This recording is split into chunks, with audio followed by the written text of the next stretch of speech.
ئەوەی ئەم ماوەیە لە تورکیا بۆ ئاشتی هاتۆتە ئاراوە پرۆسەیە و دەرفەتێکی مێژوویە بۆ بە هەموو شێوەیەک پێشوازی و پشتیوانی خۆمان بۆ سەرخستنی دووپات دەکەینەوە.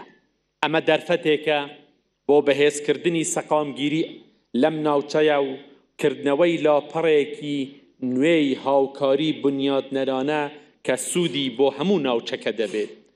ئاشتی هێزە و ئاشتی خوازی ڕێبازی کەسانی خاوەن باوەڕ و بەهێزە. لە ئاشتیدا هیچ کەس و لایەنێک تێک ناشکێت، هەموومان سەردەکەوین و وڵاتانی ناوچەش گەشە دەکەن. هێزی ئاشتی لە هێزی هەموو شەڕەکان گەورەترە. کورد و گەلی کوردستان بە گشتی ئاشتی خوازن. هەر کاتێک و لە هەر کوێ تروسکۆیەک بۆ ئاشتی هەبێت، گەلی کوردستان هەمیشە بە ئومێدەوە بە پیریەوە چووە.